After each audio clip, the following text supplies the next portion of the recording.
టెక్స్ట్గా convert చేసి artificial intelligence ద్వారా మీకేం కావాలన్నా అది చెప్పే పరిస్థితి తొందరలోనే తీసుకొస్తాం. మీరు సైంటిస్ట్ కావాలనుకుంటే ఏ అగ్రానమిస్ట్, ఆర్టిఫిషియల్ ఇంటెలిజెన్స్ అగ్రానమిస్టు మీకు అందుబాటులో ఉంటారని చెప్పి కూడా నేను మీకు తెలియజేసుకుంటున్నా. ఎందుకు ఈ మాట అన్నానంటే రాబోయే రోజుల్లో ప్రపంచంలో ఉండే టెక్నాలజీని, నాలెడ్జిని తీసుకొస్తాం, మీకు అందుబాటులో పెడతాం. ఇప్పటికే ప్రపంచంలో ఎక్కడా లేని విధంగా భూగర్భ జలాలు కానీ, భూమి యొక్క తేమ కానీ, రిజర్వాయర్లో ఉండే నీళ్లు కానీ, అదే మరి ఇంకొక పక్క టెంపరేచర్ కానీ, అదే మరిగా ఏదైతే air quality, wind direction, pest ఈ విధంగా వస్తుంది. కడాని మీ పొలంలో పెస్ట్ ఉంటే ముందుగానే చెప్పి ప్రివెంటివ్ మెజర్ తీసుకునే పరిస్థితికి వస్తాం. ఇవన్నీ మనం చేయగలిగితే వ్యవసాయాన్ని సంక్షోభం లేకుండా మనం తట్టుకునే పరిస్థితి వస్తుందని చెప్పి కూడా నేను మీకు తెలియజేస్తున్నా. అదే సమయంలో 4వ పాలసీ, అందరూ కూడా వ్యవసాయ ఆధార పరిశ్రమలకు వెళ్ళాలి. నేను ఎక్కువ శ్రద్ధ పెడుతున్నాను. ఇక్కడే మల్లవల్లి మీరు పండించిన పంటలు ఎక్స్పోర్ట్ చేయడానికి అగ్రో ప్రాసెసింగ్ లూలుకిచ్చి అది కూడా ప్రారంభిస్తున్నాం. గన్నవరం ఎయిర్పోర్ట్ నుంచి విదేశాలకు ఎగుమతి చేసే నాణ్యతమైన వ్యవసాయ ఉత్పత్తులు మీరు పండిస్తే దాన్ని కొనుగోలు చేపించి విదేశాలకు పంపించి మెరుగైన ధర మీకు ఇప్పించే బాధ్యత ఈ ప్రభుత్వం తీసుకుంటామని చెప్పి కూడా నేను మీకు తెలియజేస్తున్నా. ఎక్కడికక్కడ ఫుడ్ ప్రాసెసింగ్కి వెళ్తున్నాం. రెండోది, కొన్ని ఇబ్బందులు ఉంటాయి. ఈ విషయం కూడా మీరు గుర్తుపెట్టుకోవాలి. ఈరోజు ప్రపంచంలో యుద్ధాలు జరుగుతున్నాయి. యుద్ధం జరిగినప్పుడు ఎక్కడికక్కడ లాజిస్టిక్స్ అన్ని డిస్టర్బ్ అవుతున్నాయి. ఒకప్పుడు మన రాయలసీమలో పండించే అరటి దుబాయ్కి, గల్ఫ్ దేశాలకు వెళ్లేది. ఇప్పుడు దానివల్ల కొంత ఇబ్బంది వచ్చింది. ఇక్కడ పంపించే మన దేశం నుంచి ఎగ్స్ అన్ని కూడా గల్ఫ్ విదేశాలకు పంపించేవారు. ఇప్పుడు అవి పోయే పరిస్థితి లేదు. ఇప్పుడు లోకల్ మార్కెట్లో అమ్మినప్పుడు ఆటోమేటిక్గా రేటు పైన ప్రభావం ఉంటుంది. అయితే మీరందరూ ఒకటి గుర్తుపెట్టుకోవాలి.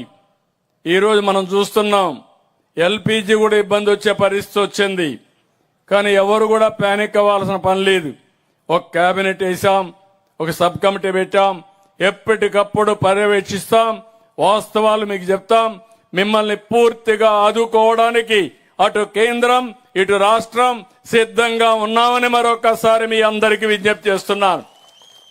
సంక్షోభం చాలా జాగ్రత్తగా చేయాల్సిన అవసరం ఉంది.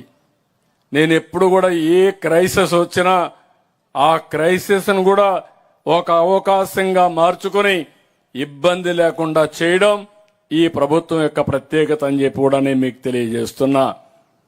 అందుకనే ఇది ఒక మనకు ఓసారి మనం ఎన్ని మంచి పనులు చేసినా మనకు తెలియకుండా బయట వాతావరణం, బయట పరిస్థితులు మనల్ని ప్రభావితం చేస్తాయి.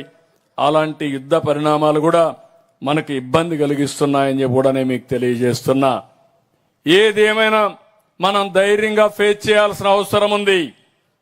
సమర్థవంతంగా ఎదుర్కోవాల్సిన అవసరం ఉంది.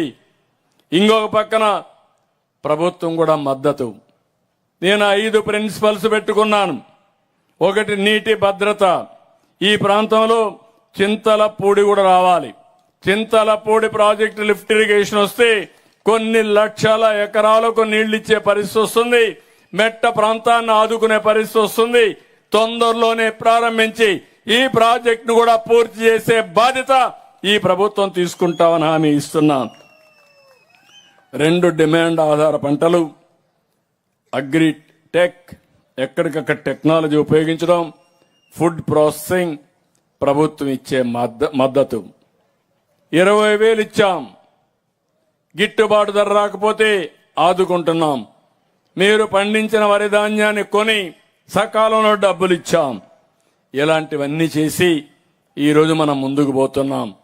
ఇదే సందర్భంలో నేను ఆ రోజు చేసింది ప్రత్యేకమైన బడ్జెట్ వ్యవసాయానికి పెట్టాను.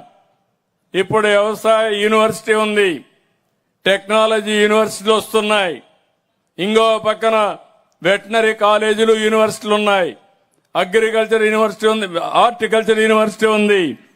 నిన్నే కొత్త ఆలోచన చేశాం. నేను సమైక్య ఆంధ్రప్రదేశ్లో ఐఎస్బి పెట్టాను, ఇండియన్ స్కూల్ ఆఫ్ బిజినెస్. వ్యాపారం చేయాలంటే, పారిశ్రామికవేత్తలను తయారు చేయాలంటే ఆ బిజినెస్ స్కూల్ ద్వారా తయారు చేశాం.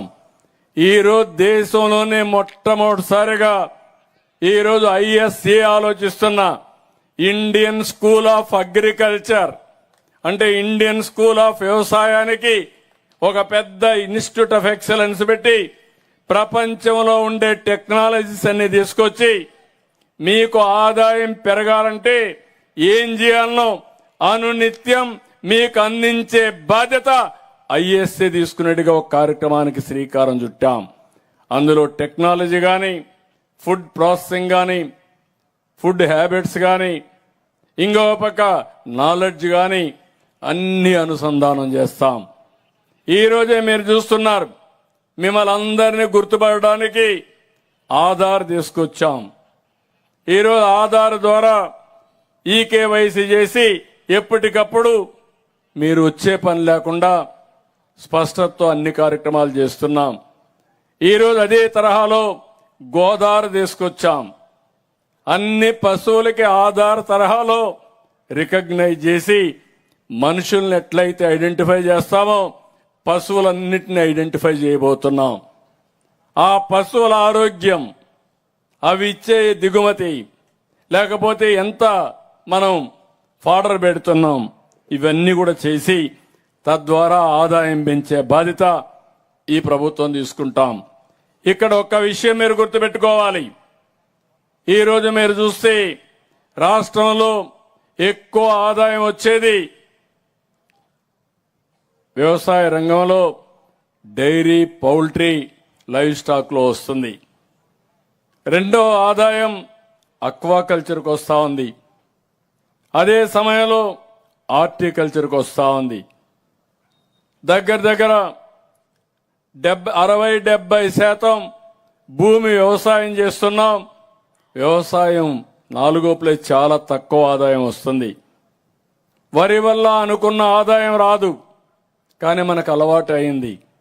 దీనికి ప్రత్యామ్నాయ పంటలు ఎక్కువ దిగుబడి వచ్చేటివి, లేకుంటే ఆదాయం పెరిగే మార్గాలు మనం చూసుకోవాల్సిన అవసరం ఉందని చెప్పి కూడా మీకు తెలియజేస్తున్నా. నేను ఈరోజు రియల్ టైం గవర్నెన్స్ పెట్టాం. ఈ విషయం అందరూ గుర్తుపెట్టుకోవాలి. నేను 3 హామీలు ఇస్తున్నాను. ఒకటి, సంక్షేమ కార్యక్రమాలు. నేను ఆ రోజు చెప్పిన సంక్షేమ కార్యక్రమాలు ఈరోజు చెప్పిన తేదీకి ఇవ్వాలని